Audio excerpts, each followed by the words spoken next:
देव कबीले से 1000 मीटर ऊपर ठंडी हवा चली। अर्जुन देव ने हवा में खड़े होकर गुरुत्वाकर्षण मंत्र को अंजाम दिया। उसके कपड़े और बाल हवा में लहरा रहे थे। उसने अपनी आध्यात्मिक भावना को छोड़ दिया और रात अब उसकी दृष्टि को बाधित करने में सक्षम नहीं थी। देव निवास की पूरी रूपरेखा अर्जुन देव के मन में उभर आई। यामिनी देव के कमरे से बाहर आने के बाद अर्जुन देव ने औषधालय में देवकुल के कई घायल शिष्यों को देखा। वह अपने दिल को शांत नहीं कर सका। यह सिर्फ 5 मार्शल सेंट विशेषज्ञ थे, फिर भी देव कबीला जवाबी कार्रवाई करने में असमर्थ था। अर्जुन देव के पास वास्तव में इस त्रासदी को रोकने का अवसर था। खेती के संग्रह में संरचनाओं के संबंध में कई रिकॉर्ड थे। जब तक वह एक बड़ा गठन रखता है, वह निश्चित रूप से 5 मार्शल सेंट विशेषज्ञों को ब्लॉक करने में सक्षम होगा। हालांकि गठन को बिछाने के लिए आवश्यक ऊर्जा की मात्रा बहुत अधिक थी। इसके अलावा उनका हमेशा से यह मानना था कि विक्रांत नगर शहर में देववंश की ताकत के साथ उनके लिए इतना बड़ा झटका सहना असंभव होगा। अब इसे देखकर ऐसा लग रहा था कि उसके पिछले विचार बहुत भोले थे। सेवन हॉर्न माउंटेन का प्रलोभन उसकी कल्पना से कहीं अधिक था। अचानक अर्जुन देव ने अपनी आंखें खोली और धीरे धीरे जमीन पर गिर गए। वह देव निवास के दक्षिण पश्चिम में एक ऊंची जमीन पर उतरा। उसने अपने आसपास की स्थिति को भांप लिया और बुदबुदाया, यह अनंत की स्थिति होनी चाहिए। अनंत आकाश का प्रतिनिधित्व करता है और कुन पृथ्वी का प्रतिनिधित्व करता है। अनंत की स्थिति की पुष्टि करने के बाद अन्य पदों को खोजना आसान हो जाएगा। इतना कहने के बाद अर्जुन देव ने अपने यूनिवर्स रिंग से एक ताबीज कागज, एक स्याही का ब्रश और स्पिरिट बीस्ट ब्लड और डेमोनिक कोर के साथ मिश्रित एक बैंगनी तरल निकाला। फिर उसने एक छोटा चाकू निकाला और धीरे से अपना दाहिना हाथ काट लिया। अर्जुन देव ने अपने हृदय में बैंगनी थंडर दिव्य मंत्र प्रसारित किया, जिससे उनके शरीर में सार उनके रक्त में समा गया। तुरंत उनके घाव से बहने वाला खून एक फीकी चमक का उत्सर्जन करने लगा। यह धीरे धीरे बैंगनी तरल के साथ विलीन हो गया, जिससे सुनहरी चमक निकली। उसके चेहरे पर खून धीरे धीरे गायब हो गया, अतुलनीय रूप से पीला पड़ गया। अर्जुन देव को चक्कर आ रहे थे, लेकिन उन्होंने अपने दांत भींच लिए और दृढ़ रहे। यह नवे स्वर्ग का थंडर फॉर्मेशन कुछ ऐसा नहीं था जिसे वह अपनी वर्तमान साधना के साथ रख सकता था। यदि वह इसे जबरदस्ती रखना चाहता था तो उसे अपने शरीर के सार को समाप्त करना होगा। जब स्याही की बोतल में बैंगनी तरल पूरी तरह से सुनहरा हो गया तो अर्जुन देव ने बैंगनी थंडर दिव्य मंत्र को प्रसारित करना बंद कर दिया और अपने घावों से खून बहना बंद कर दिया। तभी उनका रंग बेहतर दिखने लगा। अपने दाहिने हाथ में ब्रश पकड़े हुए उसने उसे सुनहरे तरल में डुबोया और एक गंभीर अभिव्यक्ति के साथ ताबीज कागज पर तेजी से चित्र बनाना शुरू कर दिया। ताबीज कागज से सुनहरी रोशनी की किरणें निकलीं। जब अर्जुन देव ने आखिरी स्ट्रोक समाप्त किया तो ताबीज कागज तुरंत सुनहरी रोशनी से चमक उठा। फिर यह जल्दी से मुड़कर अर्जुन देव के हाथ में गिर गया। अर्जुन देव ने दाहिने हाथ में ताबीज पकड़ा और बाएं हाथ से जमीन पर कुछ खींचा। जमीन पर एक सुनहरा प्रभामंडल दिखाई दिया और प्रभामंडल में एक बेहोश अनंत चिन्ह दिखाई दिया। उसने ताबीज को दाहिने हाथ में पकड़ा और जमीन की ओर इशारा किया। उसने जल्दी से इसे लहराया और यह जल्दी से सुनहरे प्रभामंडल में डूब गया। बूम! अचानक आसमान में गड़गड़ाहट की गरज सुनाई दी। बिजली का एक झोंका रात के आकाश में फैल गया। इसने किसी प्रकार के मार्गदर्शन का पालन किया और सुनहरे प्रभामंडल में प्रवेश किया। प्रकाश तितर-बितर हो गया और जमीन पर सब कुछ सामान्य हो गया। कुछ भी अजीब नहीं देखा जा सकता था। हालांकि अर्जुन देव के आध्यात्मिक ज्ञान में अर्जुन देव के सार रक्त में डूबा हुआ ताबीज स्वर्गीय बिजली की असीम शक्ति से भरा हुआ था। जब तक वह चाहता था मैं इसे बाहर निकालने में सक्षम होता। अनंत, ज़ेन, ली, शुन, तियान, लेई, हुआ, फंग।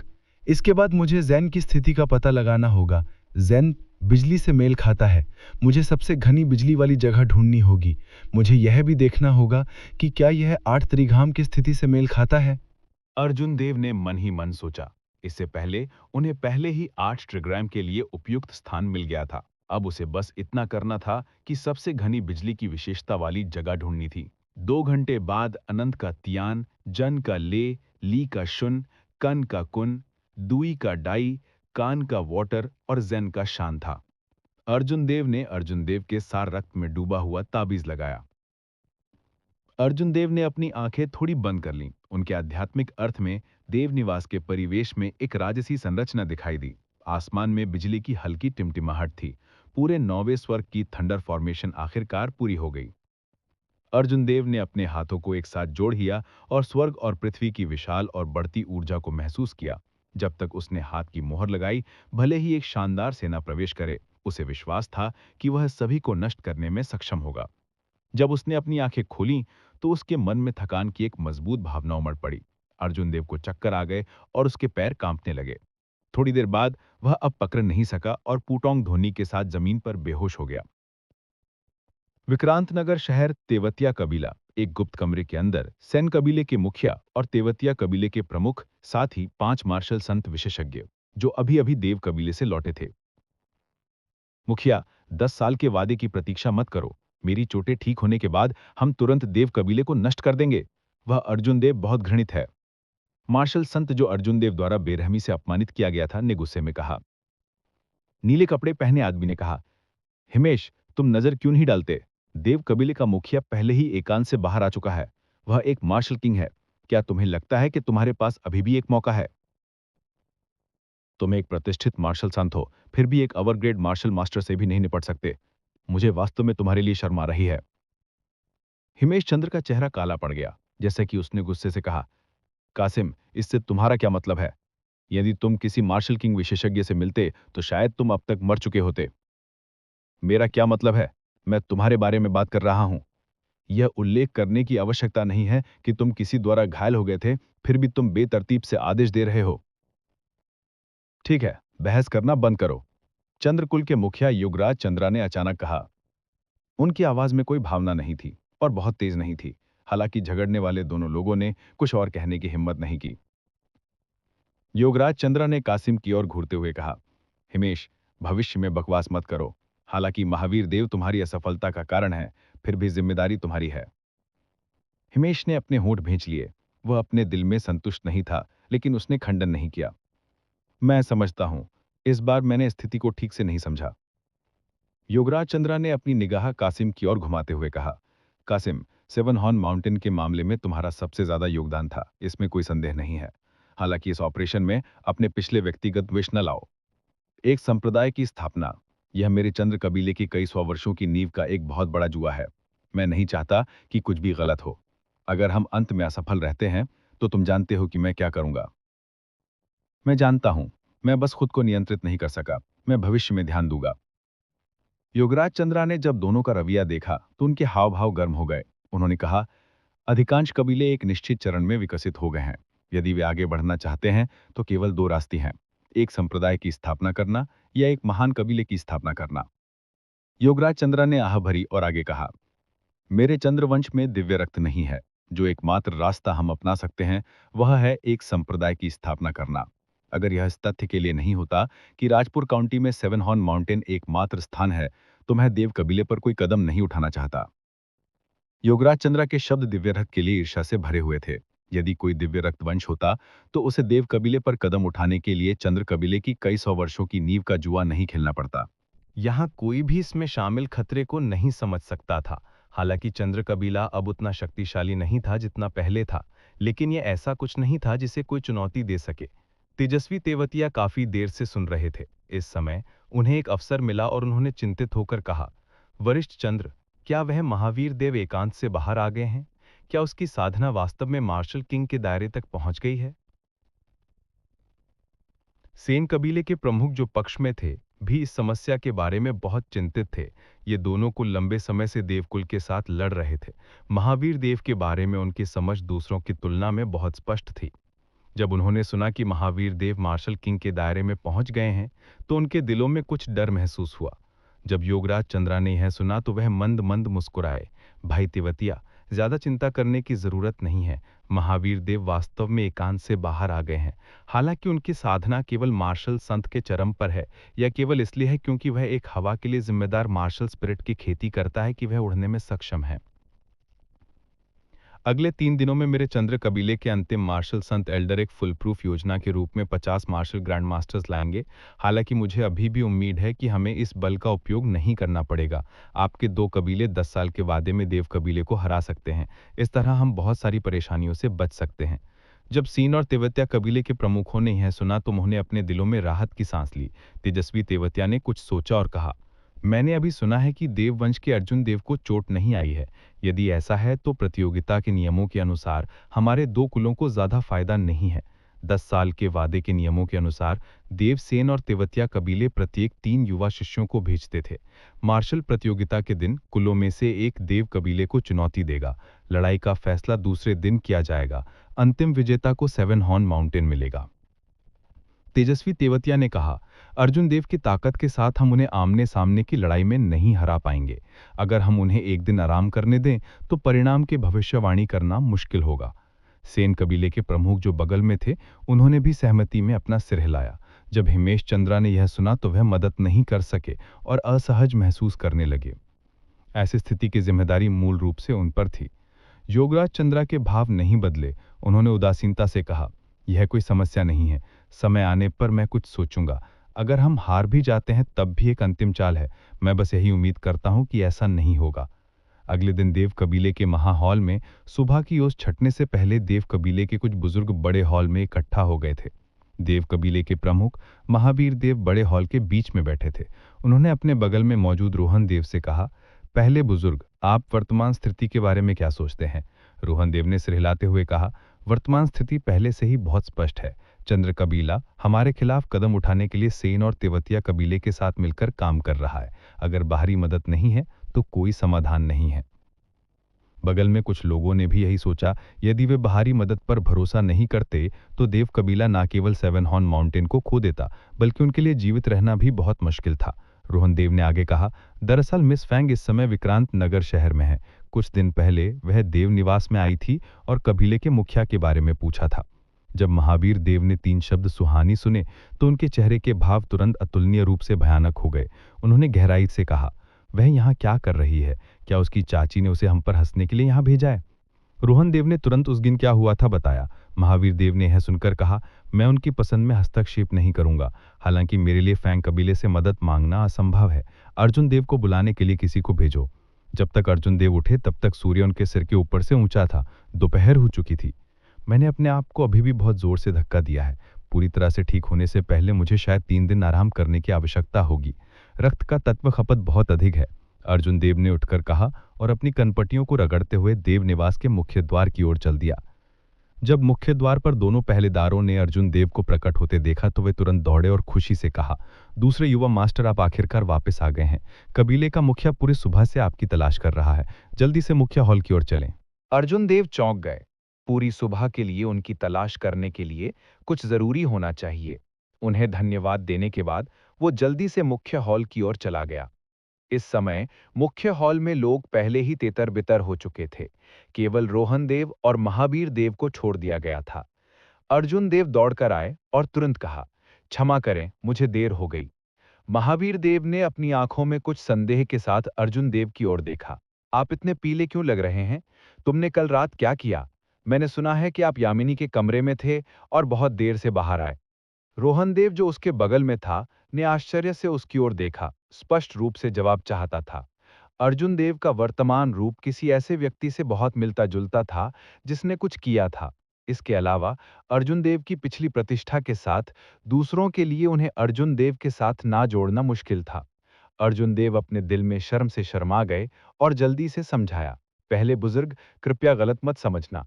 कल रात यामिनी के साथ चैट समाप्त करने के बाद मैं बाहर चला गया। मेरे इतना पीला दिखने का कारण यह है कि मेरी खेती में कुछ गड़बड़ हो गई है। कोई बात नहीं, चलो अब इस बारे में बात नहीं करते हैं। आज मैंने आपको यहाँ बुलाने का कारण 10 साल के वादे के लिए द्वंद्व पर चर्चा करना है। महावीर देव ने देखा कि अर्जुन देव अभी भी समझाना चाहते थे, इसलिए उन्होंने उन्हें टोक दिया। पहले बुजुर्ग के हाव भाव देखकर अर्जुन देव वास्तव में उन्हें वो सब कुछ बताना चाहते थे जो कल हुआ था। हालांकि चूंकि महावीर देव पहले ही बोल चुके थे, तो वो आगे बढ़ने की हिम्मत नहीं कर सके। महावीर देव ने आगे कहा, आपको 10 साल के वादे के नियमों के बारे में स्पष्ट होना चाहिए। अभी उम्मीदवारों को बदला नहीं जा सकता। जियाओ शियान और यामिनी देव ऊपर नहीं जा सकते, इसलिए आप केवल खुद पर भरोसा कर सकते हैं। यदि आप दबाव महसूस करते हैं तो मैं आपको मजबूर नहीं करूंगा। उन्होंने कहा, मैं कोई विनम्र शब्द नहीं कह रहा हूं। भले ही हम 7 हॉर्न पर्वत श्रृंखला खो दें, फिर भी हम इसे भविष्य में वापस ले सकते हैं। मुझे उम्मीद है कि आप उत्तर देने से पहले ध्यान से सोचेंगे। आखिर तुम मेरे बेटे हो। महावीर देव के शब्द ईमानदारी से भरे हुए थे, बिना किसी पाखंड के। अर्जुन देव ने कुछ देर सोचा और कहा, मैं हार नहीं मानूंगा, मैं इसके लिए लड़ूंगा चाहे कुछ भी हो जाए। उसने अपने दिल में एक निर्णय ले लिया था। 10 साल के वादे का परिणाम चाहे जो भी हो, उसे देव कबीले को छोड़ना पड़ता। यदि वो बिना कुछ किए देव कबीले को छोड़ देता है, तो वो जीवन भर असहज महसूस करेगा। महावीर देव ने अर्जुन देव की ओर गहराई से देखा और धीरे से कहा, मेरे साथ आओ। पहले बुजुर्ग, आपको भी हमारे साथ आना चाहिए। ये देव कबीले के सैकड़ों वर्षों के संचयन का उपयोग करने का समय आ गया है। रोहन देव का दिल कांप उठा। वो जानता था कि महावीर देव कहाँ जा रहे हैं। उसकी अभिव्यक्ति भी गंभीर हो गई। अर्जुन देव दोनों के पीछे पीछे चले और एक लंबा मोड़ लिया। कई बाधाओं के पीछे वास्तव में एक गुप्त निकास था। कुछ ऐसी जगहें थीं जहां अर्जुन देव पहले कई बार जा चुके थे, लेकिन उन्हें पता नहीं चला। ये पता चला कि उनके पीछे एक पूरी नई दुनिया थी। अंत में दोनों एक तहखाने के सामने रुक गए। महावीर देव और रोहन देव ने एक एक चाबी निकाली और उन्हें एक साथ जोड़ दिया। उन्होंने तहखाने का दरवाजा खोला और अर्जुन देव उनके पीछे अंदर चले गए। तहखाना वास्तव में एक खजाना कक्ष था। देव कबीले के पास वो सभी खजाने थे जो सेवन हॉर्न माउंटेन ने पिछले सैकड़ों वर्षों में एकत्र किए थे। वो सभी यहीं थे। आत्मा के हथियार, गुप्त खजाने, युद्ध कवच, औषधि गोलियां, मार्शल तकनीक, वो सब कुछ जिसके बारे में कोई सोच सकता था, यहीं था। अर्जुन देव मन ही मन आश्चर्यचकित रह गए। उन्हें उम्मीद नहीं थी कि देव कबीले के पास भूमिगत इतना बड़ा खजाना कक्ष होगा। स्पिरिट वेपन्स को सभी गहन रैंक दिए गए थे, जिनमें उच्चतम सुपीरियर ग्रेड प्रोफाउंड रैंक थी। कई मार्शल तकनीकों को भी गहन रैंक दिया गया था। रैंक 4 और रैंक 5 औषधि गोलियां भी थीं। हालांकि अर्जुन देव के पास लूनर शैडो कृपाण था, जो एक ट्वेंग रैंक का हथियार बन सकता था। लकड़ी की मूर्ति कला, जो एक सुपीरियर ग्रेड सीक्रेट ट्रेजर के बराबर थी, और थंडर किंग की मार्शल तकनीक विरासत बन सकती थी। देव कबीले के अन्य सदस्यों के लिए यहाँ की हर वस्तु उन्हें खुशी से पागल कर देगी। हालांकि अर्जुन देव को उनमें कोई दिलचस्पी नहीं थी। महावीर देव ने एक युद्ध कवच उठाया और कहा, जहां तक अन्य वस्तुओं की बात है, आपको मार्शल तकनीक और स्पिरिट वेपन्स की कमी नहीं होनी चाहिए। यह गहन रैंक का युद्ध कवच एक मनोरंजक जानवर के पेट की कोमल त्वचा से बनाया गया है। जरूरत के समय ये आपकी जान बचा सकता है। अर्जुन देव ने युद्ध कवच प्राप्त किया और उसे देखा। यह युद्ध कवच बहुत पतला था, सामान्य कपड़ों की तुलना में केवल थोड़ा मोटा था। इससे उसके हरकतों पर कोई असर नहीं पड़ा। यह एक अच्छी वस्तु है, अर्जुन देव ने खुशी से सोचा। इस तरह के रक्षात्मक युद्ध कवच को बाजार में खोजना बहुत कठिन था। यह कुछ ऐसा था जिसकी अर्जुन देव को जरूरत थी। ठीक है, मुझे लगता है कि आपको अन्य वस्तुओं में कोई दिलचस्पी नहीं होगी। महावीर देव ने अर्जुन देव की ओर देखा और कुछ देर रुकने से पहले कहा, मुआवजे के रूप में बस कुछ और चीजें चुनें। अर्जुन देव को इसे अस्वीकार करना मुश्किल लगा। उसने लापरवाही से कुछ वस्तुओं को उठाया और जगह छोड़ने से पहले युद्ध कवच पहन लिया। पनक झपकने में ही 6 दिन बीत गए। 10 साल के वादे की मार्शल प्रतियोगिता आखिरकार शुरू हो गई थी। पिछले 6 दिनों से अर्जुन देव रशिंग थंडर सेबर तकनीक पर शोध कर रहे थे। उनकी वर्तमान मार्शल तकनीक ज्यादातर बैटल सेज ओरिजिन के चेंजिंग कैरेक्टर फॉर्मूले से सीखी गई थी। उसके लिए इसके सार को समझना बहुत मुश्किल था। केवल इस रशिंग थंडर सेबर तकनीक की पूरी प्रति थी। बेशक उन्हें इसे अपने अंतिम क्षणों में सीखना था। यह विशेष रूप से अंतिम चाल rushing thunder triple chain chop के लिए था। इसकी ताकत पृथ्वी रैंक वाली मार्शल तकनीक के करीब थी।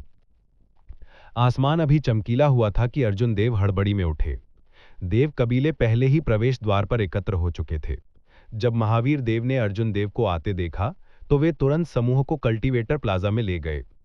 विक्रांत नगर सिटी की वार्षिक मार्शल प्रतियोगिता 3 दिन पहले ही शुरू हो गई थी। हालांकि हर कोई जानता था कि इस मार्शल प्रतियोगिता का असली आकर्षण 10 साल का वादा था, जो विक्रांत नगर शहर के 3 महान कुलों के बीच की लड़ाई थी। प्लाजा लोगों से भरा हुआ था। 3 महान कुलों के लोगों ने प्लाजा में प्रवेश किया।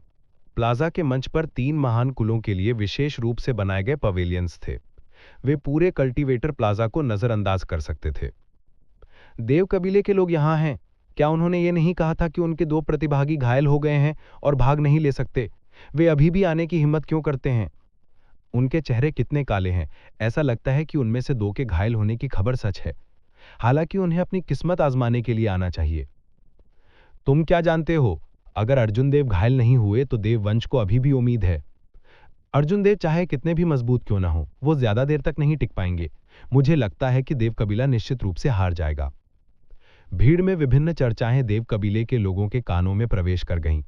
इससे उनके मूल रूप से भद्दे अभाव और भी भद्दे हो गए। भाई अर्जुन, बहुत समय से नहीं देखा, आप अंततः बंद दरवाजे के प्रशिक्षण से बाहर हैं? जैसे ही भीड़ मंडप पर चढ़ने वाली थी, सेन कबीले के मुखिया और तेवतिया कबीले के मुखिया वहां से चले गए। महावीर देव मंद मंद मुस्कुराए। यह सही है, लंबे समय से नहीं देखा। तेजस्वी तेवतिया, सेन कबीले और चंद्र कबीले के बीच गठबंधन मेरी उम्मीदों के भीतर था। मुझे उम्मीद नहीं थी कि आप भी बाहर कूद पड़ेंगे। तेजस्वी तेवतिया ठंडे स्वर में मुस्कुराया। सेवन हॉर्न माउंटेन पर हमेशा किसी बाहरी कबीले का कब्जा नहीं हो सकता। सेन कबीले के मुखिया ने कहा, महावीर देव, हम यहां आपसे बात करने के लिए नहीं हैं। हम आपके साथ कुछ चर्चा करना चाहते हैं। हमारे पास एक सुझाव है। मुझे आश्चर्य है कि आप इस पर विचार करेंगे। आपके देव कबीले और हमारे दो कुलों में 100 साल की शिकायत है। क्या हम इसे आज सुलझा लें? जब तक अर्जुन देव आज शिखर तेवतिया और रोहित सेन को हरा सकते हैं, तब तक हम बाकी 4 खिलाड़ी बाहर नहीं आएंगे। इसे आपके देव कबीले की विजय के रूप में गिना जाएगा। महावीर देव ने मन ही मन बहुत जल्दी सोचा। सेन कबीले के मुखिया का मतलब था अर्जुन देव के खिलाफ लड़ने के लिए केवल 2 लोगों को भेजना। हालांकि शर्त यह थी कि दोनों फाइट को आज पूरा करना था। इसका अर्थ बहुत स्पष्ट था। वे अर्जुन देव को आराम करने का मौका नहीं देते हुए उन्हें थकाने के लिए निरंतर लड़ाई का उपयोग करना चाहते थे। हालांकि यह उसे 4 कम लड़ाइयां करने की अनुमति देता। जब अर्जुन देव ने यह सुझाव सुना तो उनकी आंखें चमक उठीं। वो मदद नहीं कर सका, लेकिन अपने दिल में खुशी महसूस कर सका। उनके पास कई मार्शल तकनीक नहीं थी। यदि वो बहुत बार लड़ता तो उसके विरोधियों के लिए उसके माध्यम से देखना आसान होता। ये सुझाव बिल्कुल वैसा ही था जैसा अर्जुन देव चाहते थे। अर्जुन देव को चुपके से सिर हिलाते देख महावीर देव ने कहा, क्या मजाक है कि आपको लगता है कि मैं सहमत होऊंगा? आपको मेरे देव कबीले के प्रतियोगियों को घायल करने के लिए चंद्र कबीले मिले। अब आप ये शर्त बना रहे हैं कि आपको लगता है कि मैं महावीर देव मूर्ख हूं? तेजस्वी तेवतिया मुस्कुराते हुए घुले। महावीर देव, क्या आपको लगता है कि आपके पास अभी भी कोई विकल्प है? यह आपके लिए सबसे अच्छा सुझाव है। 6 झगड़ों को 2 से कम करते हुए मुझे नहीं लगता कि आपको इसे अस्वीकार करने की आवश्यकता है। सैन कबीले के प्रमुख ने कहा, भाई अर्जुन, मैंने पहले ही किसी को सिटी लॉर्ड को बुलाने के लिए भेज दिया है। इसके बारे में सोचो। थोड़ी देर बाद वायुरथ आ गया। जब उन्होंने महावीर देव को देखा तो उन्होंने झट से कहा, भाई अर्जुन को बाहर आने के लिए बधाई। मैंने सुना है कि देव कबीले के 2 प्रतियोगी घायल हो गए हैं। क्या यह सच है? महावीर देव के जवाब का इंतजार किए बिना तेजस्वी तेवतिया ने वायुरथ को अपना सुझाव सुनाया।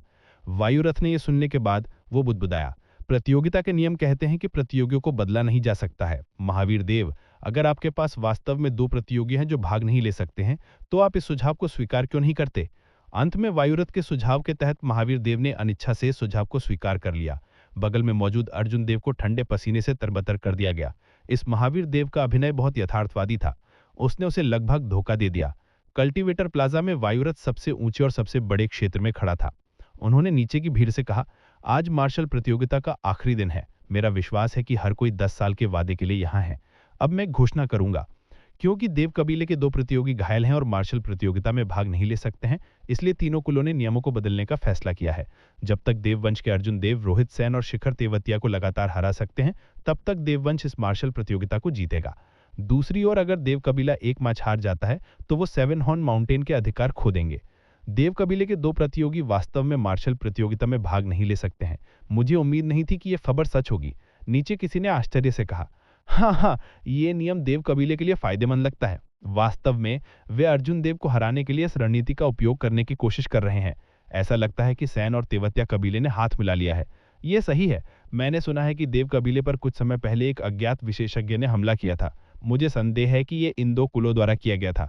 तुम्हारे पास किस तरह की बुद्धि है? तुम किस पर संदेह कर रहे हो? इसके बारे में सोचे बिना ये निश्चित रूप से इन 2 कुलों द्वारा किया गया था। अनगिनत तर्क वितर्क और चर्चाएं अर्जुन देव के कानों में प्रवेश कर गईं। उसका दिल शांत पानी की तरह शांत था। जैसे वो धीरे धीरे भीड़ के बीच से अखाड़े की ओर बढ़ा। अखाड़े के पीछे देवलोक सम्राट की मूर्ति की छाया अखाड़े पर डाली गई थी, जिससे से एक गरिमापूर्ण और गंभीर हवा मिल रही थी। आज की लड़ाई में मैं निश्चित रूप से जीतूंगा। मैं दूसरों के लिए कदम नहीं बनूंगा। 10,000 वर्षों के बाद मैं, अर्जुन देव, निश्चित रूप से देवलोक सम्राट की तरह ऊंचा और अडिग स्था खड़ा हूंगा। अर्जुन देव ने अपने मन में बुदबुदाया। दृढ़ दृष्टि के साथ जब वो अखाड़े के पास जाने वाला था तो अर्जुन देव ने जमीन से धक्का दिया और अखाड़े पर मजबूती से कूद पड़ा। अखाड़े के एक कोने में रोहित सेन की निगाहें ठंडी थीं। वो पहले से ही लंबे समय से इंतजार कर रहा था। 10 साल के वादे की पहली लड़ाई आधिकारिक तौर पर शुरू हुई। मैंने सुना है कि इस रोहित सेन ने एक रिटर्निंग एसेंस पिल का सेवन किया। न केवल उनकी मार्शल स्पिरिट की चोटें ठीक हुई बल्कि उनकी ताकत में भी सुधार हुआ। उन्होंने कहा, मुझे आश्चर्य है कि क्या वो इस बार अर्जुन देव को हरा पाएंगे। पिछली बार जब वो लड़े थे तो वो समान रूप से मेल खाते थे। उन्होंने कहा, इस बार अगर रोहित सेन की मार्शल स्पिरिट टूट जाती है तो मुझे लगता है कि क्या उन्हें अब भी बचाया जा सकता है। उन्होंने कहा, आप लोग नहीं जानते कि मार्शल स्पिरिट में सुधार के बाद इसकी ताकत कई गुना बढ़ जाएगी। मुझे वास्तव में समझ नहीं आता कि सैन कबीला रिटर्निंग एसेंस पिल भी कैसे प्राप्त कर सकता है। इससे पहले कि उन दोनों ने लड़ाई शुरू की, नीचे से चर्चा की आवाजें आईं। रेफरी आगे बढ़ा और उन दोनों से कहा, धनुष। अर्जुन देव और रोहित सेन ने एक दूसरे को प्रणाम किया। द्वंद्व युद्ध शुरू। ची। जैसे ही रेफरी ने बात की, रोहित सेन ने तुरंत heavenly rock spreading wings movement तकनीक को अंजाम दिया। उसके पीछे एक स्वर्गीय रॉक की छवि दिखाई दी, जिससे एक जोरदार चीख निकली। रोहित सेन हवा में उड़ गए और जमीन के ऊपर मंडराए। उसने अपने हाथ में तलवार लहराई और तलवार क्यू की 4 धाराएं हवा में सीटी बजा रही थी, अर्जुन देव की ओर बढ़ रही थी। अर्जुन देव की निगाहें शांत थी, उनकी आंखें साफ पानी की तरह थी। एक हल्की हवा चली जिससे उसके बाल फड़फड़ाने लगे और उसके कपड़े फड़फड़ाने लगे। उसकी उंगलियों ने 4 बार हवा को थपथपाया। बैंगनी लपटों की 4 धाराएं उसकी उंगलियों के चारों ओर घूमती थी और तलवार क्यों की ओर उड़ गई। भूम भूम भूम भूम। तलवार की ओर बैंगनी लपटें हवा में टकराई, जिससे 4 विस्फोटक आवाजें निकली। साथ ही वे सभी दिशाओं में फैल गई। रोहित सेन ने लापरवाही से अपना हाथ लहराया और कुछ क्यू लहरें भेजी, जिससे उसके सामने की लपटें उड़ गई। Heavenly rock spreading wings movement तकनीक बेहद तेज थी। एक पल में वो अर्जुन देव के सामने आ गए। अर्जुन देव को अपनी नंगी आंखों से रोहित सेन के फिगर को पकड़ना मुश्किल हो गया। आखिरकार अर्जुन देव के पास कोई आंदोलन तकनीक नहीं थी जिसका वो उपयोग कर सके। ची। एक और जोर की रोया था। जब रोहित सेन अर्जुन देव के करीब पहुंचे तो वे अचानक अर्जुन देव के सामने एक आफ्टरे में छोड़ के किनारे हो गए। उनका असली शरीर अर्जुन देव के पीछे पहले ही आ चुका था। अर्जुन देव ने अपनी आंखें बंद कर ली और अपनी दिव्य भावना को पूरी तरह से फैला दिया। ठंडी हवा चली लेकिन उसके पैर 1 इंच भी नहीं चले। अचानक उसके हाथ में चंद्र छाया कृपाण बिजली से जल उठी। अपनी कलाई के एक झटके से उसमें चंद्र छाया कृपाण को ब्लॉक करने के लिए अपने पीछे घुमाया। धाम। यह कृपाण प्रहार रोहित सेन की पीठ से आ रही तलवार के प्रहार को पकड़ने के लिए हुआ। यह बेहद सटीक था। दूसरों की नजर में ऐसा लग रहा था जैसे अर्जुन देव ने अपने सिर के पीछे की ओर आंखें उगाली हों। रोहित सेन के दिल में थोड़ी हैरानी थी, लेकिन उनका शरीर हवा में ही बना रहा। भूत की तरह उन्होंने एक बार फिर अपनी स्थिति बदल ली और अर्जुन देव के बाईं ओर चले गए। अर्जुन देव के हाथ में चंद्र छाया कृपाण अचानक उनके बाएं हाथ में चली गई। रोहित सेन के एक कदम उठाने का इंतजार किए बिना कृपाण एक चमकदार चमक के साथ जगमगाई। जैसे ही उसने उसे काट दिया, अर्जुन देव के पैर बिल्कुल भी नहीं चले। रोहित सेन काफी नर्वस थे। पहले के कदम को एक संयोग के रूप में देखा जा सकता है। हालांकि अब जब अर्जुन देव ने पहले हमला किया था तो इसका मतलब था कि अर्जुन देव वास्तव में पीछे से उनके हमले को देख सकते थे। रोहित सेन ने अपनी बाहें चौड़ी खोल दी, जैसे कोई विशाल पक्षी अपने पंख फैला रहा हो। उसका शरीर हवा में पीछे की ओर उड़ गया। कलाबाजी के साथ वो जमीन पर उतरा। उसकी तलवार की नोक हल्के से जमीन पर थपथपाई और उसका पूरा शरीर एक बार फिर उछल पड़ा। हू। उसने heavenly rock spreading wings movement तकनीक को अपनी सीमा तक अंजाम दिया। हवा में वो एक तेज आरे की तरह था जो अर्जुन देव की ओर उड़ रहा था। उसके हाथ में तलवार की रोशनी से उछल पड़ी। ढांग ढांग ढांग ढांग। एक पल में उन दोनों ने कुछ चालों का आदान प्रदान किया। भले ही रोहित सेन ने अपनी मूवमेंट तकनीक को अपनी सीमा तक अंजाम दिया, फिर भी अर्जुन देव बिल्कुल नहीं चले। उन्होंने हर कदम का मुकाबला किया, बिल्कुल नहीं घबराए। रोहित सेन के एक बार तलवार से वार करने के बाद वो पीछे की ओर उड़ गया। ये देखकर कि अर्जुन देव की आंखें अभी भी बंद थीं, वो असहाय महसूस कर रहा था। जिस मूवमेंट तकनीक पर उन्हें इतना गर्व था, वो अर्जुन देव के खिलाफ बेकार थी। पिछली लड़ाई में अर्जुन देव अपनी गति के साथ तालमेल नहीं बिठा पाए थे। वो निष्क्रिय रूप से ब्लॉक करने के लिए केवल स्वर्गीय लाइटनिंग शील्ड का उपयोग कर सकता था। हालांकि इस समय अर्जुन देव को सिर्फ वहीं खड़े होने की जरूरत थी जहां वो थे, और वो रोहित सेन के सभी मूव्स को रिकवर कर पा रहे थे। पंखों पर उड़ान, एक लाइन चॉप, रोहित सेन ने गुस्से से दहाड़ते हुए कहा। यह एक आरक्षित प्रकाश के साथ एक सरल और अलंकृत कदम था। वो अर्जुन देव की ओर टूट पड़ा। क्योंकि वो अर्जुन देव को दबाने के लिए गति का उपयोग नहीं कर सकता था, वो अर्जुन देव की तकनीक को तोड़ने के लिए बल का प्रयोग करता था। अर्जुन देव ने अचानक अपनी आंखें खोली और उनमें एक तेज रोशनी चमक उठी। उन्होंने आसमान से उतर रहे रोहित सेन की ओर देखा और मंद मंद मुस्कुराया। उसने अपने पैरों की नोक से धक्का दिया और हवा में छलांग लगा दी। पंखों पर उड़ान, एक लाइन चॉप। भैंग! कृपाण की रोशनी और तलवार की क्यू आपस में टकराई, जिससे हवा में एक भयानक शॉक वेव पैदा हुई। रोहित सेन हवा में कुछ कदम पीछे उड़ गए। उन्होंने अर्जुन देव की ओर देखा, जो केवल एक पल के लिए रुका था, और चकित रह गए। शुद्ध शक्ति के मामले में वो वास्तव में अर्जुन देव से हार गए थे। ची!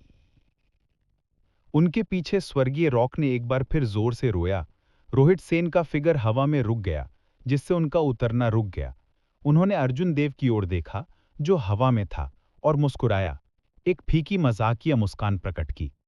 भले ही तुम्हारी ताकत मुझसे बहुत मजबूत हो, तुम्हें मुझसे हवा में नहीं लड़ना चाहिए था। मेरे पास heavenly rock spreading wings movement तकनीक है। आइए देखते हैं कि आप अपने वंश को कैसे रोकने जा रहे हैं। पंखों पर उड़ान, 1000 साल का अव्यवस्थित नृत्य।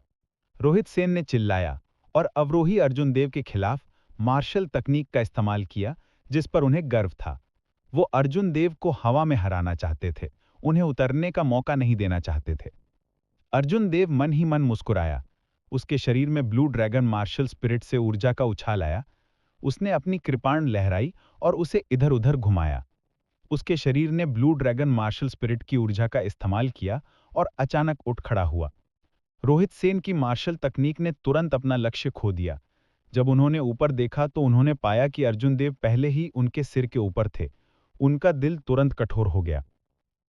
पंखों पर उड़ान, 1000 साल का अव्यवस्थित नृत्य।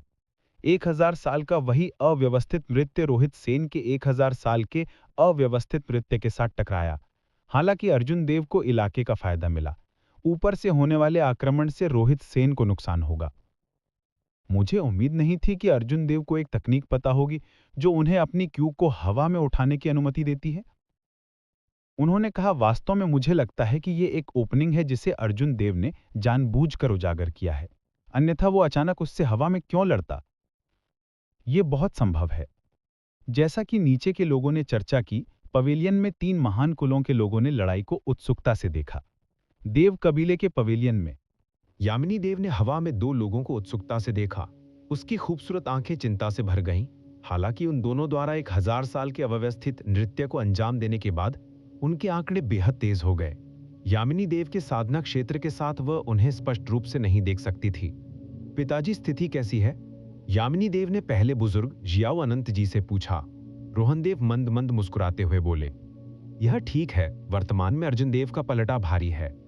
सेन कबीले और तेवत्य कबीले के लोग इस समय एक ही मंडप में थे।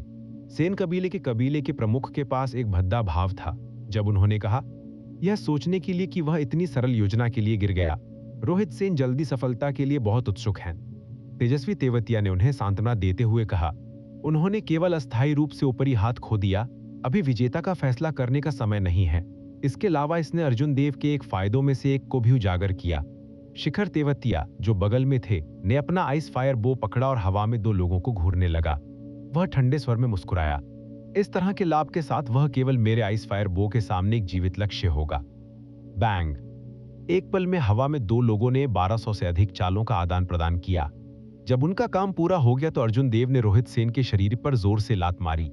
फिर उसने अपनी किक के बल का इस्तेमाल एक बार फिर से हवा में उड़ने के लिए किया। रोहित सेन धड़ाकेदार तरीके से मैदान पर उतरे। उसके कपड़ों के कई हिस्से साबर की रोशनी से फट गए थे, जिससे खून के घाव पीछे रह गए थे।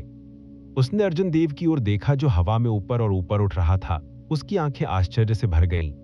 वह क्या करने की कोशिश कर रहा है? रोहित सेन ने झटके से उठकर अपने दिल की शंकाओं को दूर कर दिया। इस समय उसकी आभा पहले ही चट्टान के तल पर गिर गई थी। यदि वह इसमें से कुछ को पुनः प्राप्त नहीं कर सकता तो वह पूरी तरह से दब जाएगा।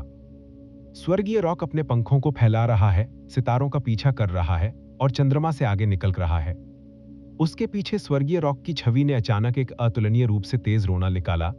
उसके शरीर पर कपड़े हवा में लहराते और लहराते रहे। एक ध्वनि तरंग सभी दिशाओं में फैल गई। जो लोग अरीना के करीब थे उन्हें लगा कि उनके कान के पर्दे कंपन कर रहे हैं और उन्हें चक्कर आ रहा है। कम खेती वाले लोगों ने खून की उल्टी की और मौके पर ही बेहोश हो गए। इस रोने ने पहले ही दैवीय पुकार का एक निशान प्राप्त कर लिया है। मुझे उम्मीद नहीं थी कि रोहित सेन के चोटिल होने के बाद उनकी खेती में इतना सुधार होगा। उस समय उस सर्वशक्तिमान व्यक्ति ने किसी व्यक्ति के साथ छिद्रों से रक्त बहने के लिए दैवीय पुकार का इस्तेमाल किया था, जिससे उनके आंतरिक अंग चकनाचूर हो गए थे और उन्हें मार डाला था। हालांकि रोहित सेन इस स्तर तक नहीं पहुंचे हैं, लेकिन उनके लिए किसी को बेहोश करने में सक्षम होना आसान नहीं है। रोहित सेन ने चेजिंग स्टार्स को ओवरटेक करने की मून मूवमेंट तकनीक का इस्तेमाल करने के बाद वह एक तेज तीर की तरह थे जो धनुष को छोड़ देता है। वह जमीन से उठा और अर्जुन देव का पीछा किया। वह वास्तव में एक पल में अर्जुन देव के सामने आ गया। अर्जुन देव ने थोड़ी भौहें चढ़ाई। वह heavenly rock spreading wings movement तकनीक पर गुप्त रूप से चकित था। रोहित सेन अपनी मौजूदा साधना से इस स्तर तक पहुंचने में सफल रहे। कोई भी केवल कल्पना कर सकता है कि उस समय वह सर्वशक्तिमान व्यक्ति कितना शक्तिशाली था। एक विकल्प के बिना अर्जुन देव केवल उल्का विस्फोट को वापस ले सकते थे, जिसे वह मूल रूप से निष्पादित करने के लिए तैयार थे। यदि रोहित सेन ने रात में उनका पीछा किया होता और उल्का विस्फोट का इस्तेमाल किया होता, तो अर्जुन देव को विश्वास था कि वह इस द्वंद्व को एक पल में समाप्त कर सकते हैं। अर्जुन देव ने रोहित सेन द्वारा भेजी गई तलवार क्यू को चकमा देकर जल्दी से सामने आ गए। उनकी मूवमेंट तकनीक रोहित सेन जितनी अच्छी नहीं थी। अगर वह रोहित सेन के साथ हवा में लड़ते तो उन्हें कोई फायदा नहीं होता। अगर उन्हें इलाके का फायदा नहीं होता। अपने सामने देवलोक सम्राट की मूर्ति देखकर अर्जुन देव की आंखें चमक उठी। वह हवा में उड़ गया। रोहित सेन की तलवार क्यू को चकमा देते हुए वह मूर्ति की ओर लपका। थोड़ी देर बाद अर्जुन देव देवलोक सम्राट के हाथों में तलवार पर खड़े थे। जब वह डिग रहे, अंततः अर्जुन देव को अपनी सांस लेने का मौका मिला। वह मुड़ा और अपना पीछा कर रहे रोहित सेन पर 4 ग्रेड 3 ज्वाला तावीज गोली मारी। रोहित सेन हवा में उड़ गए और हवा में एक स्वर्गीय रॉक की छवि दिखाई दी। यह बहुत ठोस लग रहा था। रोहित सेन उस पर खड़े हो गए और बाईं ओर चकमा देते हुए एक ताबीज को चकमा देते हुए जो उन पर गोली चलाई गई थी। बैंग! जैसे ही रोहित सेन को लगा कि सब कुछ ठीक है, ताबीज हवा में फट गया। एक बढ़ती गर्मी की लहर सभी दिशाओं में फैल गई और ताबीज केंद्र में फैल गया। Boom boom boom! 1 और 3 विस्फोट हुए और अन्य 3 ताबीज एक के बाद एक फट गए। पूरा आकाश एक मोटी लौ से ढक गया था और एक असीम गर्मी की लहर सभी दिशाओं में फैल गई थी। यह आकाश को ढक रहे काले बादलों की तरह था। आकाश में चमकते सूरज को ढक रहा था, जिससे एक बड़ा जलता हुआ बादल बन गया। पूरे आसमान को ढक रही मोटी लौ देखकर नीचे के लोग सभी हैरान रह गए। सेन कबीले के प्रमुख जो मंडप में थे, इतने भयभीत थे कि वह अव्यक्तहीन थे। उसने कांपती आवाज में कहा, क्या यह गुप्त खजाना है? देव कबीले के पास वास्तव में ऐसा गुप्त खजाना है। साथ में मौजूद तेजस्वी तेवतिया और उनके बेटे भी अतुलनीय रूप से आश्चर्यचकित थे। मोटी लौ ने अखाड़े के ऊपर पूरे आकाश को ढक लिया। इसकी ताकत अतुलनीय रूप से विशाल थी और दूर से ही वे भयानक गर्मी की लहर को महसूस कर सकते थे। पवित्र तलवार हाओटियन 8 उजाड़ों के माध्यम से व्यापक है। जैसे ही सभी को लगा कि रोहित सेन खतरे में है, तभी अचानक आसमान में एक चमकदार तलवार की रोशनी फूट पड़ी। इसने मोटी लौ को उड़ा दिया और सूरज एक बार फिर ऊपर से चमक उठा। विशाल सदमे की लहर के तहत असीम आग की लपटें धीरे धीरे गायब हो गईं। रोहित सेन ने तलवार हाथ में पकड़ ली। रोहित सेन के हाथ में तलवार ने एक देदीप्यमान तलवार की रोशनी दी और उनके पैरों के नीचे एक अस्पष्ट स्वर्गीय रॉक दिखाई दिया, जिससे वह तात्कालिक रूप से तैरने लगा। रोहित सेन ने अपने हाथ में तलवार पकड़ रखी थी और उनकी मार्शल स्पिरिट हाउटियन पवित्र तलवार की आभा क्रमशः उठती रही। उनकी काली आंखों में एक असीम तलवार का इरादा प्रकट हुआ। अर्जुन देव ने इसे देखा और उन्होंने वास्तव में प्राचीन युद्ध के नरसंहार युद्ध क्षेत्र का एक दृश्य देखा। वह लगभग उसमें डूब ही गया था, इसलिए उसमें जल्दी से खुद को बाहर निकाल लिया। रोहित सेन ने तलवार की नोक पर खड़े अर्जुन देव को देखा और कहा, अर्जुन देव, वास्तव में मुझे आपको धन्यवाद देना है। यदि आपने मेरी मार्शल स्पिरिट को नहीं तोड़ा होता, तो हाउटियन तलवार के बारे में मेरी समझ इतनी जल्दी अगले क्षेत्र में आगे नहीं बढ़ पाती। अर्जुन देव ने चंद्र छाया कृपाण को पकड़ रखा था और मार्शल सम्राट के हाथ में तलवार पर मजबूती से खड़े हो गए। वे धीमी हंसी हंसे। मुझे लगा कि आप मुझे अपने हेयर स्टाइल में मदद करने के लिए धन्यवाद देना चाहते हैं। आपने टोपी क्यों पहनी है? मुझे लगता है कि आपका वर्तमान हेयर स्टाइल बहुत ही हास्यास्पद है। इसे छुपाने की कोई जरूरत नहीं है। रोहित सेन क्रोधित हो गए और उनकी आंखों में तलवार का इरादा धीरे धीरे गायब होने लगा।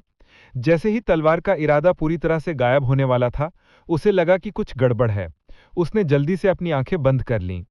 जब उसने फिर से अपनी आंखें खोलीं, तो असीम तलवार का इरादा एक बार फिर से प्रकट हो गया। उनकी भावनाएं पूरी तरह से शांत हो गई थीं। उन्होंने अर्जुन देव की ओर देखा और उदासीनता से कहा, बुरा नहीं है। इस समय आप अभी भी जानते हैं कि मेरी तलवार के इरादे को तोड़ने के लिए शब्दों का उपयोग कैसे करना है। आप वास्तव में एक बहुत अच्छे प्रतिद्वंदी हैं। हालांकि आज चाहे आप कितने भी मजबूत क्यों ना हो, मेरे सामने जिसने हाउटियन तलवार के इरादे को पूरी तरह से समझ लिया है, आप मेरे तलवार ऋषि बनने की राह पर केवल एक कदम होंगे। अर्जुन देव को लगता है कि यह दुर्भाग्यपूर्ण है कि रोहित सेन इतनी जल्दी अपनी तलवार के इरादे से उभर गए, लेकिन उन्होंने रोहित सेन का मजाक उड़ाया। बस कुछ शब्दों के साथ उसने लगभग अपनी तलवार का इरादा तोड़ दिया, यह सोचने के लिए कि उसने अभी भी हाउटियन तलवार के इरादे को समझने के बारे में बात करने की हिम्मत की। रोहित सेन हेवनली लोक पर सवार हो गए और उड़ गए। अर्जुन देव ने अपने पैरों से धक्का दिया और रोहित सेन के आक्रमण को चकमा देते हुए हवा में छलांग लगाई। हालांकि उन्होंने पाया कि यह आक्रमण सिर्फ एक दिखावा था। वो महान सम्राट के सिर के शीर्ष पर दौड़ा और उसके पैरों के नीचे स्वर्गीय रॉक तुरंत गायब हो गई। वो एक जोरदार धमाके के साथ महान सम्राट के सिर पर उतरा और उसके चेहरे पर अभिव्यक्ति स्पष्ट रूप से शिथिल हो गई। अर्जुन देव मन ही मन मुस्कुराया, इसलिए उसने अपने सार को बहुत अधिक समाप्त कर दिया था और आराम करने के लिए जगह ढूंढना चाहता था। पंखों पर उड़ान, चंद्रमा आग की तरह चमकता है। रोहित सेन थियार्क के सिर पर खड़े हो गए और तुरंत फ्लाइट ऑन विंग्स की तीसरी चाल को अंजाम दिया। एक अजीब घटना घटी। आकाश में धधकता हुआ सूरज रात के घुप काले पर्दे से ढक गया था और एक पूर्णिमा धीरे धीरे आकाश में उगाई। अचानक दो आकृतियां क्षितिज से उड़ गईं। ये एक पुरुष और एक महिला था।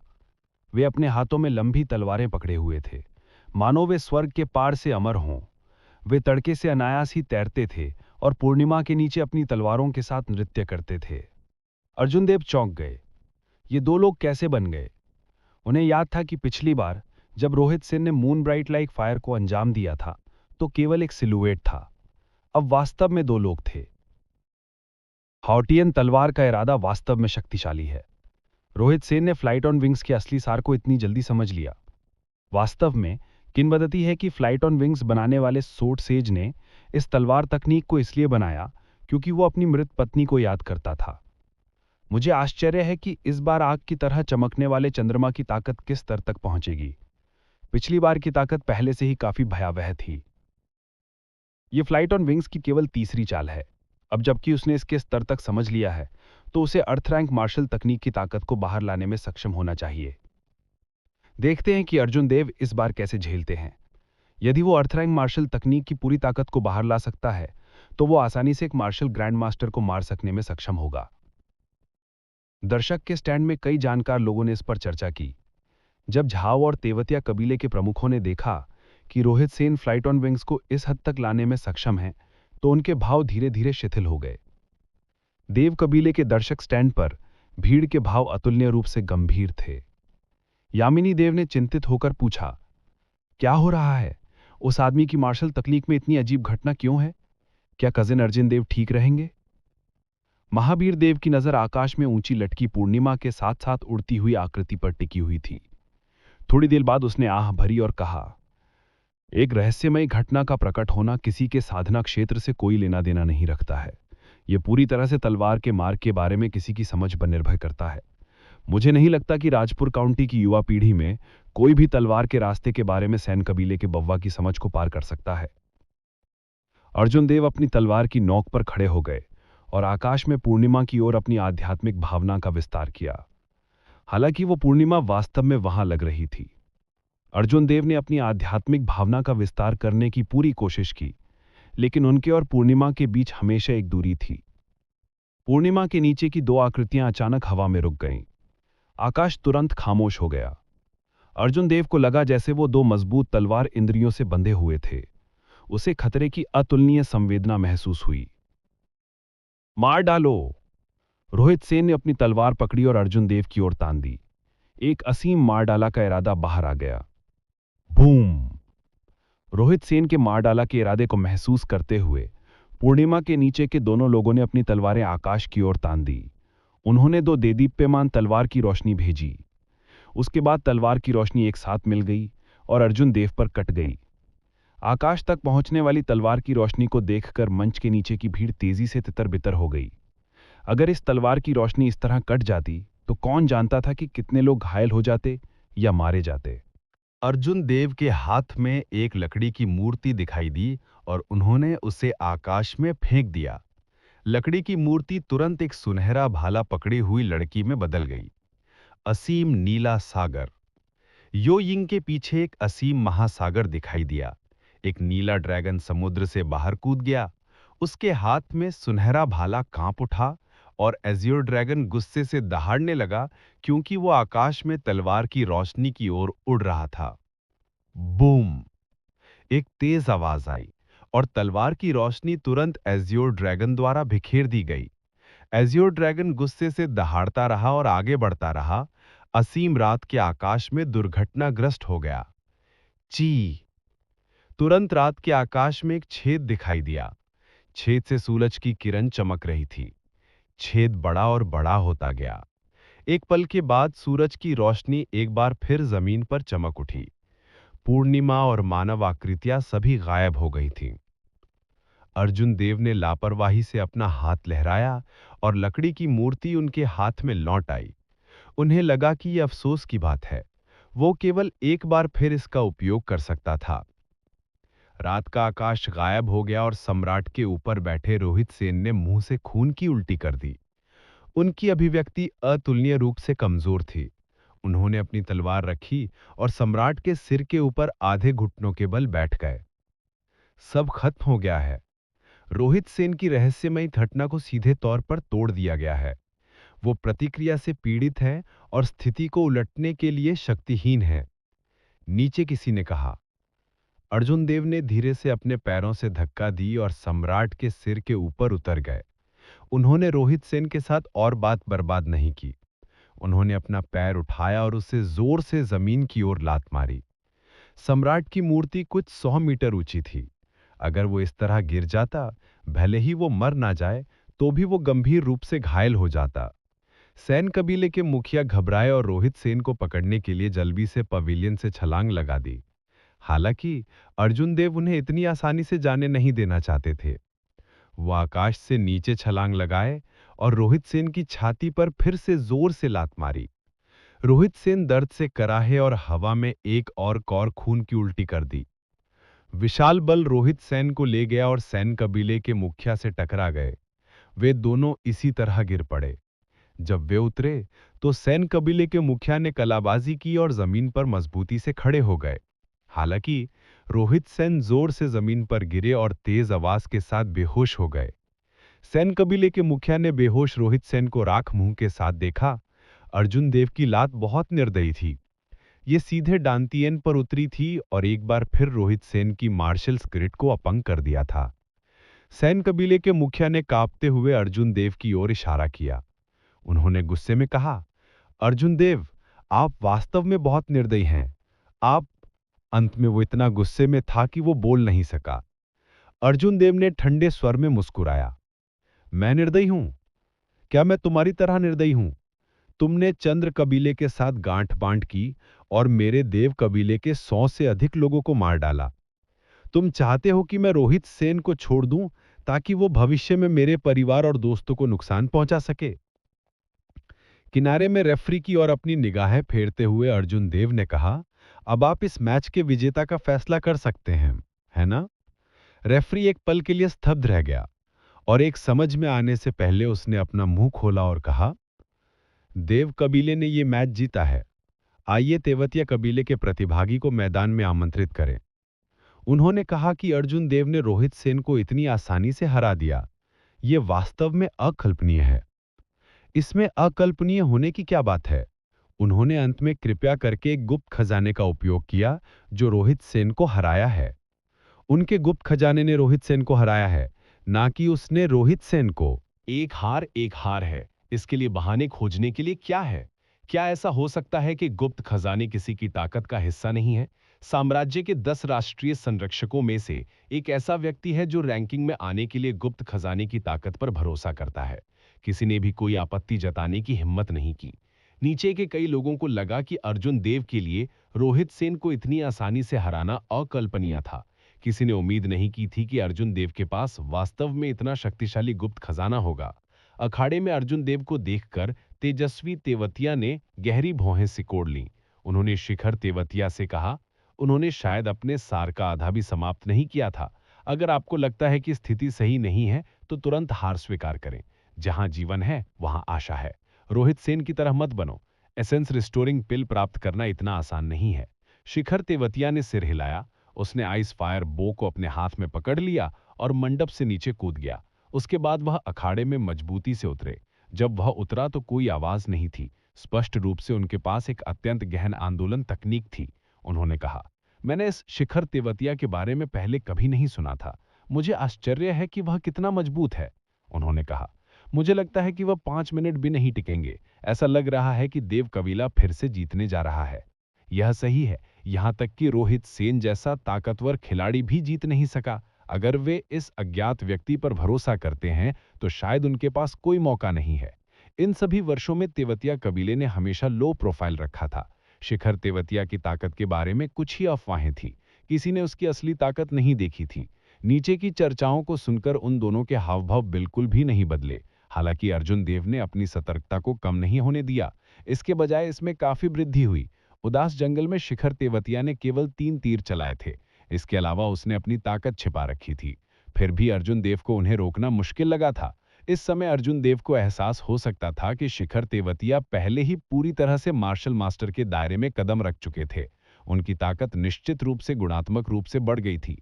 रेफरी की आवाज सुनाई देने के बाद वे दोनों एक दूसरे के सामने झुक गए और द्वंद्व आधिकारिक तौर पर शुरू हो गया। श्वा। अर्जुन देव ने बिल्कुल हिचकिचाए नहीं। वह जमीन पर पटक गए और उनकी आकृति बिजली की तरह हिल गई। दूर से हमला करने वाले किसान के खिलाफ उन्हें स्वाभाविक रूप से एक घातक झटका देने से पहले करीब आना पड़ता। अर्जुन देव तेज थे, लेकिन शिखर तेवतिया उससे भी तेज थे। जैसे ही वो आगे बढ़े, शिखर तेवतिया ने पहले ही 3 बर्फ के तीर दाग दिए थे। लूनर शैडो कृपाण ने एक विद्युत चमक विकिरण की। अर्जुन देव ने बिना रोके अपने सार में उन्हें डालते रहे, क्योंकि उन्होंने 3 बर्फ के तीरों को काट दिया। Bang bang bang. 3 स्लैश उस पर उड़ते बर्फ के तीरों पर सटीक रूप से प्रहार करते हैं। 3 कर्कश ध्वनियों के साथ बर्फ के तीर अनगणित बर्फ के टुकड़ों में बदल गए।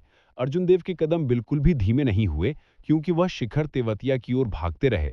शिखर तेवतिया ने बिना किसी जल्दबाजी के धनुष निकाला और लगातार बर्फ के तीर चलाए। उसके कदम अजीब थे, जैसे कि वह पार्क में आराम से टहल रहा हो। वह बहुत स्वतंत्र और सहज था। Bang bang. अर्जुन देव ने रास्ते में अनगणित बर्फ के तीरों को नष्ट कर दिया, जिससे बड़ी मात्रा में सार समाप्त हो गया। काफी मुश्किलों के बाद आखिरकार वह उस जगह पर पहुंचे जहां शिखर तेवतिया मूल रूप से खड़े थे। हालांकि उन्होंने पाया कि शिखर तेवतिया अभी भी उनसे पहले की तरह दूर थे। वह किसी भी करीब नहीं आया। बैंग। उसके बाद एक और तीर उड़ गया। आदत के बाहर उसने उसे चकनाचूर कर दिया। जैसे ही उसकी कृपाण ने तीर को छुआ, अर्जुन देव को लगा कि कुछ गड़बड़ है। यह बर्फ का तीर नहीं बल्कि लौह का तीर था। बूम। जब तक अर्जुन देव को इसका एहसास हुआ, तब तक बहुत देर हो चुकी थी। लौ तीर फट गया और तीव्र लपटें सभी दिशाओं में फैल गईं। अर्जुन देव ने अपने शरीर की सतह को सार से ढक दिया, जिससे एक सार ढाल बन गई। वह जल्दी से पीछे हट गया, हालांकि वह लौ की लहर के केंद्र के बहुत करीब था। विस्फोट से उठते शॉकवेव ने उसे हिंसक रूप से मारा। इस बड़े झटके ने अर्जुन देव को पीछे धकेल दिया। अर्जुन देव चौंक गए। यदि उसने कोई उपाय नहीं किया तो यह शॉकवेव उसे अखाड़े से बाहर करने के लिए पर्याप्त होगा। यदि वह अखाड़े के बाहर उतरता है तो वह स्वचालित रूप से इस द्वंद्व को हार जाएगा। जी। अर्जुन देव ने लूनर शैडो कृपाण को हेवनली माउंटेन रॉक में घोंप दिया। लूनर शैडो कृपाण ने जमीन पर एक लंबा निशान छोड़ा। अर्जुन देव की वापसी की गति थोड़ी धीमी हो गई। पीछे की ओर झुकते हुए अर्जुन देव फिर से खड़ा हो गया। इससे पहले कि वह खुद को स्थिर कर पाता, आग की लपटों से बने 2 तीर उसकी ओर उड़ रहे थे। दूर में शिखर तेवतिया ने धनुष की डोरी को धीरे से नोचा। इससे पहले कि अर्जुन देव कुछ कर पाते, 2 लौ तीर हवा में फट गए। Boom boom. चौंकने के बाद अर्जुन देव के पास अपनी एसेंस शील्ड को छोड़ने का समय भी नहीं था। उन्हें बढ़ती भयानक गर्मी की लहर से उड़ते हुए भेज दिया गया था। अर्जुन देव के कृषक वस्त्र फटे हुए और उनके मुंह के कोने से खून का रिसाव हुआ।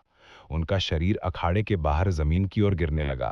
अखाड़े के नीचे की भीड़ जल्दी से तितर बितर हो गई। यह बच्चा वास्तव में अपनी ताकत छिपा रहा है। उसके पास वास्तव में एक दोहरी विशेषता वाली मार्शल स्पिरिट है। इसके अलावा वह इतनी जल्दी बर्फ और आग के बीच स्विच करने में सक्षम है। उसकी ताकत अथाह है। वास्तव में कोई आश्चर्य नहीं कि अर्जुन देव हैरान कर दिए गए। एक बर्फ जिम्मेदार मार्शल स्पिरिट एक आध्यात्मिक मार्शल स्पिरिट के रूप में दुर्लभ है। अगर अर्जुन देव वास्तव में गिर गए तो क्या यह द्वंद्व ऐसे ही समाप्त हो जाएगा? दूर से भीड़ ने चर्चा की। किसी ने भी उम्मीद नहीं की थी कि शिखर तेवतिया इतने मजबूत होंगे, जिससे उन्हें सुखद आश्चर्य हुआ। जब अर्जुन देव उतरे तो उन्होंने धीरे से अपने हाथ में लूनर शैडो कृपाण को जमीन पर थपथपाया और वापस अखाड़े में उड़ गए। एक और 3 ज्वलन तीर उस पर उड़कर आए। अर्जुन देव ने अपनी स्पिरिचुअल सेंस जारी की। उनकी स्पिरिचुअल सेंस तुरंत ज्वलन तीर के मूल में प्रवेश कर गई। अर्जुन देव के मन में प्रकाश का एक जलता हुआ स्थान अंकित हो गया। तो यह ऐसा है, अर्जुन देव को अचानक समझ में आ गया। आखिरकार उसे लौ तीर विस्फोट का कारण समझ में आ गया। जब तक वह एक पल में लौ तीर के मूल को नष्ट कर सकता है, तब तक लौ तीर से डरने की कोई बात नहीं होगी। श्वा! अर्जुन देव ने लूनर शैडो कृपाण को अपनी सीमा तक पहुंचा दिया। कृपाण की रोशनी बिजली के बोल्ट की तरह हवा में फैल गई। अगले ही पल इसने ज्वलंती रोशनी को चकनाचूर कर दिया। लौ का तीर एक जोरदार धमाके के साथ बिखर गया, चिंगारी में बदल गया और गायब हो गया। निश्चित रूप से अर्जुन देव अपने दिल में हंस पड़े। यह उनके हत्यारे चाल को इस्तेमाल करने का समय था। बिजली से बचना। बिजली की रोशनी टिमटिमाई और अर्जुन देव अचानक शिखर तेवतिया के पीछे प्रकट हो गए। उसके हाथ में लूनर शैडो कृपाण ने शिखर तेवतिया की पीठ पर निर्दयता से वार किया। अनगिनत बिजली की रोशनी कृपाण के चारों ओर घूमती थी, जिससे वज्र पैदा हुआ। अर्जुन देव के अचानक सामने आने से शिखर तेवतिया हैरान नहीं थे। वह पहले से ही जानता था कि अर्जुन देव के पास ये अजीब मार्शल तकनीक है। उन्होंने अपने शरीर को थोड़ा झुका लिया और अर्जुन देव के हमले को चकमा दे दिया। इससे पहले कि अर्जुन देव अपनी चाल वापस ले पाते, उन्होंने अपने शरीर को झुका लिया और अर्जुन देव के सीने में दुर्घटनाग्रस्त हो गए। Side body strike. यह एक मार्शल तकनीक थी जिसमें शरीर को ब्लेड के रूप में इस्तेमाल किया जाता था। इसने शरीर के सभी सार को कंधे पर इकट्ठा किया और इसका इस्तेमाल दुश्मन पर एक तेज सुआ की तरह हमला करने के लिए किया। अगर कोई इससे टकरा जाता है तो यह एक पल में गंभीर चोटें पहुंचा सकता है। यह एक मार्शल तकनीक थी जिसमें बेहद मजबूत सत्या शक्ति थी। अर्जुन देव को उम्मीद नहीं थी कि शिखर तेवतिया के पास करीबी मुकाबले में इतना मजबूत मुकाबला कौशल होगा। वह गार्ड से पकड़ा गया और इससे मारा गया। विशाल शक्ति अर्जुन देव के युद्ध कवच से होकर उनके शरीर में प्रवेश कर गई। उसके आंतरिक अंग हिंसक रूप से कांपने लगे। इस बल का उपयोग करते हुए शिखर तेवतिया का शरीर तेजी से पीछे की ओर उड़ गया। उसने अपने पैरों से जमीन से धक्का दिया और एक बार फिर अर्जुन देव से दूर हो गया। जब वह हवा में था तो उसने पहले से ही धनुष की डोरी खींचना शुरू कर दिया था। श्वा! उसके उतरने के बाद धनुष की डोरी पर बर्फ का तीर 100 ध्वनि के साथ बाहर निकल गया। आंदोलनों की एक श्रृंखला को बिना किसी देरी के सुचारू रूप से निष्पादित किया गया। एक ठंडी रोशनी टिमटिमा गई और तीर हवा में गायब हो गया। एक पल में वह अर्जुन देव के सामने आ गया। अर्जुन देव के शरीर में क्यू और खून अभी भी मंथन कर रहा था। वह थोड़े समय के लिए अपने सार को प्रसारित करने में असमर्थ था, इसलिए वह केवल अपने शरीर को थोड़ा झुका सकता था। तीर अर्जुन देव के गाल को छूते हुए पीछे की ओर उड़ गया। इससे जो हवा बनी, उसने अर्जुन देव के चेहरे के दाहिने और एक हल्का घाव छोड़ दिया। जब अर्जुन देव ने बर्फ के तीरों को लगातार अपनी ओर उड़ते देखा, तो उन्हें बहुत निराशा हुई। यह स्थिति जहां वह केवल निष्क्रिय रूप से पिटाई कर सकता था, उसने उसे बहुत उदास महसूस कराया।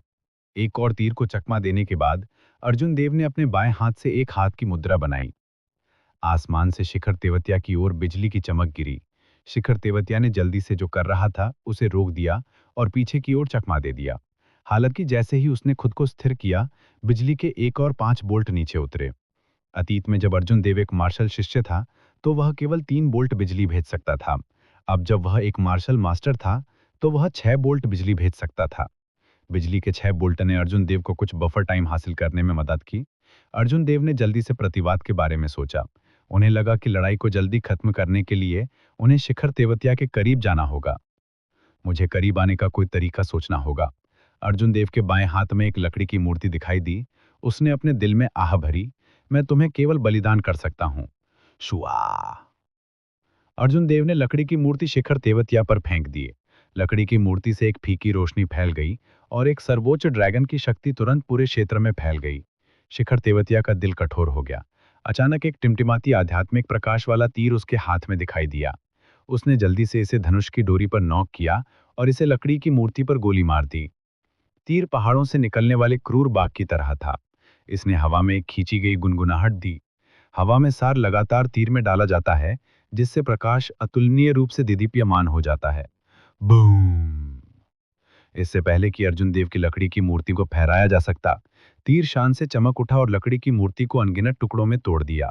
बड़ी मात्रा में लकड़ी के चिप्स हवा में बिखर गए। अर्जुन देव का तुरुप का पत्ता ऐसे ही चला गया था।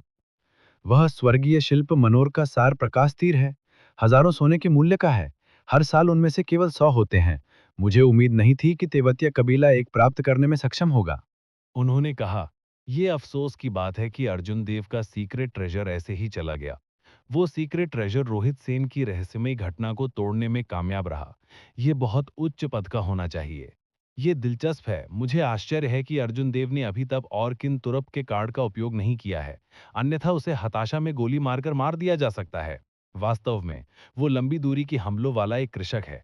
अपनी फुर्तीली मूवमेंट तकनीकों और मजबूत करीबी युद्ध मार्शल तकनीकों के अलावा ये शिखर तेवतिया एक ही खेती के दायरे में एक बेजोड़ अस्तित्व है। अखाड़े में स्थिति एक बार फिर बदल गई। नीचे सभी लोग इस पर चर्चा कर रहे थे। सेन कबीले और तेवतिया कबीले के मंडप में सेन कबीले के प्रमुख ने आश्चर्य से कहा, भाई तेवतिया, आपको ये सार प्रकाश बाण कहाँ से मिला? मैंने सुना है कि शाही कबीले को भी इसे खरीदने में कठिनाई होती है। तेजस्वी तेवतिया मंद मंद मुस्कुराते हुए बोले, मैं इसे कैसे प्राप्त कर सकता हूँ? योगराज चंद्रा ने बीती रात शिखर तेवतिया को यह पुरस्कार दिया। उसने उसे कुल 3 एसेंस लाइट स्वॉर्ड्स दिए। सीन कबीले के प्रमुख ने एक प्रसन्न अभिव्यक्ति प्रकट की। आइए देखें कि क्या अर्जुन देव अभी भी इतना अहंकारी होने की हिम्मत करते हैं। एक गुप्त खजाने के बिना वो शेष 2 एसेंस लाइट एरो से कैसे निपटेगा? देव कबीले के मंडप में जब रोहन देव ने सार प्रकाश बाण देखे तो उनका चेहरा आश्चर्य से भर गया। वो बोले, कबीले के मुखिया, मुझे डर है कि अब कोई मौका नहीं है। आप अर्जुन देव को हार मानने के लिए क्यों नहीं कह देते? महावीर देव की निगाहें गहरी और गहरी हो गईं। उन्होंने रोहन देव के सवाल का जवाब नहीं दिया। उन्होंने कहा, क्या तुमने देखा कि जब अर्जुन देव पहले लड़ रहे थे तो उन्होंने अचानक अपनी की को हवा में उठा दिया? रोहन देव दंग रह गया। उसने आश्चर्य से कहा, आपका मतलब है वो है? ये ठीक है। ये ब्लू ड्रैगन क्लाउड सोअरिंग आर्ट है। महावीर देव ने एक जटिल अभिव्यक्ति प्रकट की। ये अफसोस की बात है कि ये मूवमेंट तकनीक बहुत पहले खो गई थी, अन्यथा वो ऐसी दयनीय स्थिति में नहीं होता। महावीर देव ने अर्जुन देव की ओर देखा और उनकी आंखों में एक कोमल भाव चमक उठा। उसके दिमाग में खूबसूरत लड़की उभर आई। वो अपने आप से बुदबुदाया, यदि उस समय की भविष्यवाणी नहीं होती तो क्या तुम मेरे देवकुल में कदम रखने के लिए भी तैयार नहीं होते? मैं वास्तव में तुम्हारे दिल में क्या हूं? पहले बुजुर्ग रोहन देव ने महावीर देव के शब्दों के अर्थ को गहराई से समझा। वो धीरे धीरे समझ गया कि उनका क्या मतलब था। उन्होंने कहा, कबीले के मुखिया, वास्तव में 1000 वर्ष पहले ही बीत चुके हैं। आपको इतना चिंतित होने की जरूरत नहीं है। आप अपना सब कुछ क्यों नहीं दे देते और जुआ खेलते हैं? महावीर देव ने एक वीरान अभिव्यक्ति प्रकट की। जब उसने ये सुना तो वो फूट फूट का हंस पड़ा। जुआ?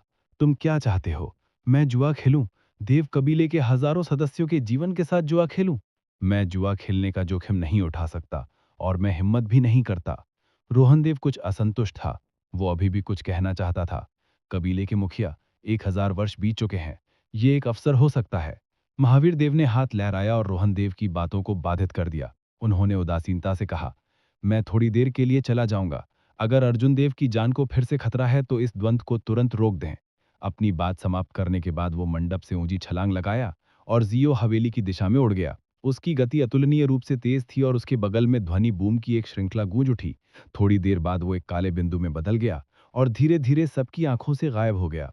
स्वर्ग, वो है देवकुल का प्रधान। वो वास्तव में हवा में उड़ सकता है। क्या ऐसा हो सकता है कि उसकी खेती पहले ही मार्शिंगिंग के दायरे में पहुंच गई हो?